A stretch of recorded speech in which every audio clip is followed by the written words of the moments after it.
Algumas pessoas me escreveram ontem pedindo que eu falasse sobre o caso do professor Tiago. Eu vou pôr o vídeo que deu origem a esse debate. Papo reto aqui, né? Não gosta, sem neurose. Tá brincando. Papo reto. Vai matar o professor, cara? Faz isso não, mano. O cara te dá aula, o cara é maneiro. Foda-se, nunca mais vai dar.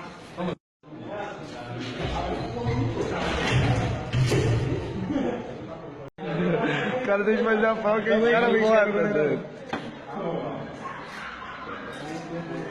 Tô nem aí. Ô, mano, faz a prova na moral, viado. Todos nós fazem bem ao corpo. Foda-se. Tu vai estragar assim, moleque? Claro. Destruir a prova do cara, rapaz.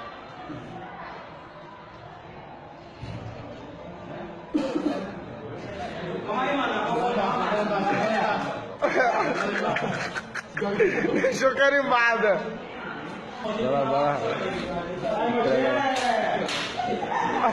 Caralho. Amassou a prova toda, viado. Tu é capeta, doido.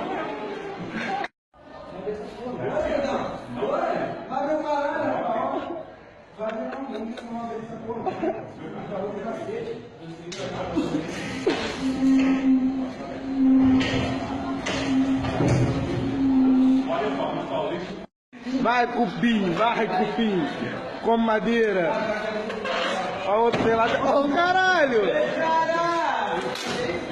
Vai, cupim. Caralho, moleque. Queria, agora peraí, que vai tentar. É horrível ver uma cena dessa porque a gente sabe que isso não é um caso isolado, talvez tenha sido um que foi gravado e posto na internet, mas os professores em sala de aula em muitos locais do país, em muitas cidades, em muitas escolas, sofrem esse tipo de assédio, esse tipo de humilhação diariamente. É a realidade de muitos professores no Brasil. Talvez muita gente se indague por que eu não dou aula, porque eu, formado como professor, não estou em sala de aula, e uma das razões é isso. É um total desprezo pela categoria, pela profissão, é uma falta de respeito, e que surge de várias instâncias, né? Você tem os alunos que fazem isso, mas você também tem o governo que despreza a categoria, você tem a comunidade, os cidadãos também que desprezam os professores, então você tem um desprezo coletivo aí, você está lá em sala de aula, e quem dá aula, quem está atuando no magistério é porque realmente gosta. Ninguém vira professor por acidente, de repente deu merda na minha vida, virei professor. A pessoa vai porque ela realmente acredita que ela pode fazer alguma coisa, que ela pode mudar alguma coisa, que aquilo que ela vai ensinar vai transformar os seus alunos para melhor. E quando chega em sala de aula se depara com a realidade daquilo ali, muita gente não sabe disso, mas acaba caindo em sala de aula e vê que as coisas são muito mais complicadas do que imaginavam e que não vão transformar nada e acaba se conformando com aquilo ali e passa a vida inteira até se aposentar conformada, resignada com a realidade. Nesse caso, nunca há uma causa única para esse tipo de situação, há uma série de descasos. A primeira delas é governamental mesmo, há uma precarização da educação, sempre pior, as escolas estão sempre piores, professores que muitas vezes não lecionam naquilo que estudaram. Eu vi isso quando eu fiz o concurso público, passei em filosofia, e quando você ia para a sala de aula, você via professores que não eram da disciplina dando aula disso, você via professores de história ensinando filosofia, professores de sociologia ensinando matemática, então você via um bunda lelê de professores que não eram qualificados para suas áreas dando aulas de outras matérias, e assim você tinha um ensino mais precário também. Os salários que muitas vezes não são condizentes com o estresse da sala de aula, com o tempo que a pessoa passa lá dedicando a isso, professores que não conseguem se qualificar mais porque passam 40 horas por semana dando aula, então não tem tempo para estudar mais, não tem tempo para fazer uma formação adicional, ou seja, você tem toda uma estrutura que precariza isso e que dificulta a vida do professor, das escolas, de quem trabalha nesse meio. Depois você tem esses alunos que são mal educados. A tarefa do professor não é educar ninguém. No Brasil, que tem um currículo conteudista, então você vai para ensinar matérias, ensinar conteúdos, a função do professor é ensinar, não é educar ninguém. Essa é uma tarefa da família, uma tarefa da sociedade em geral. O aluno tem que chegar em sala de aula já educado, já sabendo se comportar como um ser humano civilizado, não como um animal. Então isso aí é uma falha dos lares, da sociedade como um todo. Esse jovem chega em sala de aula daquele jeito porque ele não teve esses limites antes. Ele chega ali e ele nos comporta como alguém deveria se comportar em sala de aula. E a tarefa do professor não é dar esses limites para o aluno. Essa é uma tarefa da família. E para adicionar a isso, você tem um modelo educacional que é totalmente obsoleto.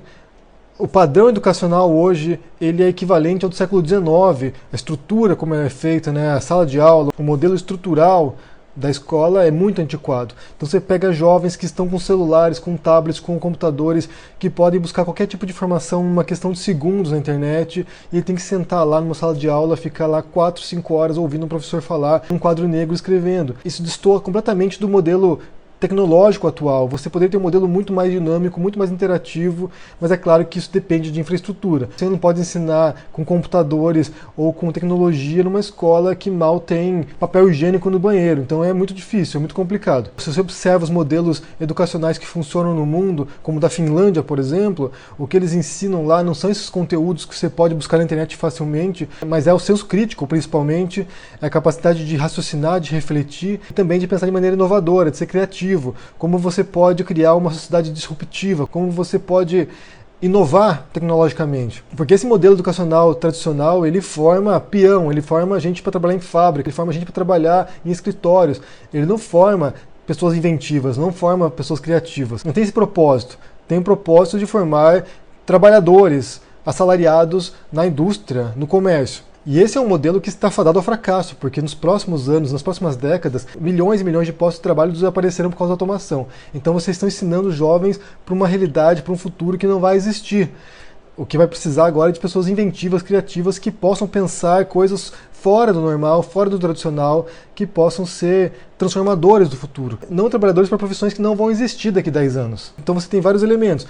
A precarização, alunos mal educados e um modelo que não tem propósito, que não faz sentido mais. Século XXI você ensinar com os mesmos parâmetros que você ensinava ao longo de todo o século XX. E para adicionar você tem essa cultura da intimidação, essa cultura do bullying, essa cultura do ódio, né? Você pega esses jovens aí intimidando o professor, humilhando o professor. Esse é um comportamento que os jovens veem legitimados em várias instâncias na sociedade. Você pega, por exemplo, o candidato à presidência do Brasil, o Bolsonaro, que é alguém que intimida os outros. O senhor vai responder por isso. Criminalmente? O senhor não pode chegar agredindo as pessoas, chamando de idiota. Você é uma idiota. Não, Você é uma idiota. Você é uma ignorante. Você é uma ignorante. Que age dessa maneira com outras pessoas, com jornalistas, com outros políticos, com quem discorda dele. E você tem uma série de youtubers também que são referência para esses jovens, que esses jovens assistem na internet e que praticam isso cotidianamente. Você vê youtubers querendo intimidar outras pessoas, intimidar outros youtubers, usando da sua influência para atacar outras pessoas. Isso é constante, eu sofro aqui diariamente isso aqui também. Então como é que você vai dizer para esse jovem que aquilo que ele está fazendo na escola ali, intimidando o professor, humilhando o professor, é errado, quando ele vê isso sendo legitimado em vários locais diferentes? Você vê o candidato à presidência do Brasil fazendo isso, você vê o youtuber favorito dele fazendo isso. Como é que você fala para ele que isso é errado? Como é que você justifica que ele não pode fazer isso, sendo que os referenciais que ele tem na internet, na mídia, no dia a dia, fazem isso? O Brasil é uma sociedade toda cagada, e você espera que os jovens se comportem em sala de aula. É um país onde tudo se resolve na base da violência, da intimidação, do ódio, e você espera que um aluno se comporte educadamente em sala de aula. Então é muito complicado. É muito complicado porque, eu já disse anteriormente em outros vídeos, toda a base da sociedade brasileira está fundada nessa intolerância ao outro, nesse ódio, nessa raiva, nessa falta de civilidade. Então é muito difícil que a gente espere que quando chegar na sala de aula, fechado lá dentro 5 horas seguidas, ouvindo o professor falar que ele vai se comportar de maneira racional. Não vai. E é uma pena, porque o professor não tem nada a ver com isso, é alguém que está lá cumprindo seu trabalho, é alguém que está lá para ganhar o seu salário, que não tem obrigação nenhuma de educar esse jovem. Então se alguém pergunta por que eu nunca quis ser professor no Brasil, é para não passar por esse tipo de cena, não passar por esse tipo de vexame. Porque outra coisa que acontece na internet também, você vê muito, se você procurar aqui no YouTube, você vai encontrar muito, é como ensinar o aluno a refutar o seu professor esquerdista, a humilhar o seu professor esquerdista, a destruir o seu professor esquerdista. Você encontra vários vídeos aqui de alunos desafiando o professor. O cara passa 4 anos da vida dele estudando na faculdade para poder ensinar alguma coisa em sala de aula, e chega lá um adolescente, alguém de 12 anos, que aprendeu que nazismo é de esquerda com o Nando Moura e vai refutar o professor lá em sala de aula. Então isso aí é a humilhação cotidiana, você encontra essa humilhação em todos os níveis. O professor é a parte mais frágil dessa equação. E eu que vim de um lar de professores, né, minha mãe é professora, minhas tias são professoras, a minha mãe foi ameaçada por um aluno de 5ª série, foi ameaçado de morte, e sabia que o irmão desse aluno era um criminoso, era um traficante, então ela se afastou da escola por causa disso. Então eu sei muito bem qual é a realidade de um professor. A realidade ingrata de um professor em sala de aula, trabalhando 20, 25 anos para ganhar o seu salarinho aí e ter um pouco de paz na vida e não consegue. E como vários outros problemas brasileiros, esse é muito complexo, é difícil ter uma clareza do que fazer para solucionar esse tipo de questões, porque envolvem várias instâncias, não é apenas melhorar a infraestrutura da escola, não é apenas pagar melhores professores, porque isso não vai resolver nada. São várias questões que envolvem toda a sociedade, a família, as bases comunitárias, a questão moral do brasileiro, porque o brasileiro virou um selvagem, virou um bárbaro, ele não sabe mais conviver em sociedade. Parece que é impossível você conviver com o outro, aceitar o outro como diferente, que pensa diferente de você. Então, como é que você soluciona essas questões mais fundamentais? Como é que você torna o brasileiro um ser humano de novo? Alguém que possa viver em sociedade civilizadamente? Eu não sei. Eu quero saber o que vocês pensam sobre isso, deixa no comentário aqui embaixo, como é que a gente faz para solucionar uma questão como essa, se você tem alguma proposta aí, complexa, né? Não vem com solução simples aqui, como no programa de governo do Bolsonaro, que diz que um dos maiores males da educação brasileira é a doutrinação ideológica. Eu quero uma solução concreta, de fato, racional sobre isso. Se você tiver uma proposta, deixa no comentário aqui embaixo, deixa o joinha, assina o canal e a gente se vê por aí. Um abraço e até mais. Tchau!